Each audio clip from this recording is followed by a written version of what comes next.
Well, looks like I blew or breached the 50K count.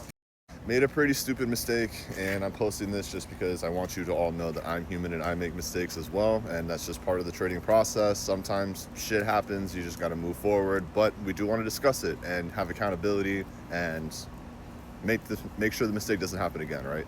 So I was not paying enough attention on the account. I did not realize the max drawdown on the account was actually moving up as the account balance was going up too. Now I figured once I got up to like 53,000, 54,000, that it would just cap it at 50. But on that account, I think I got it up to about 51,000, and I didn't think that was going to trigger the threshold to go up. But sure enough, it went up from 47.5 was my original breach or liquidation, whatever you want to call it, to then, which to my surprise was actually bumped up to 48.8, which means that I thought I had $1,300 left of room to trade with, when in reality my back was completely against the wall. And with about $1,200, $1,300, I probably could have taken about 6 to 10 more trades to kind of bail myself out of that shitty situation, when in reality I looked and I had about $200 of wiggle room. So that was basically one trade which didn't hit. But at the end of the day, that's why I like to use these prop firm accounts, because from a risk to reward ratio perspective, it makes a lot of sense. Because even though I breached and liquidated and it sounds like I might have lost a lot of money, at the end of the day, I only lost about 350 bucks, which was the cost of the account.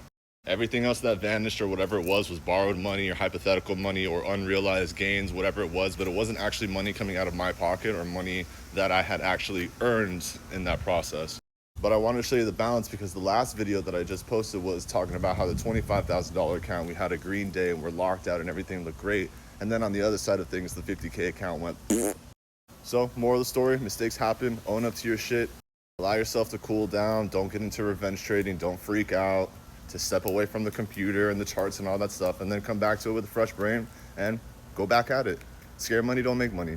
The last thing you want to be doing is trading from a position of fear, because like I said, scared money doesn't make money. And if you start putting your stop losses tighter or using smaller trades, your risk to reward ratio is gonna go crazy, and you're just gonna end up losing even more money in the process.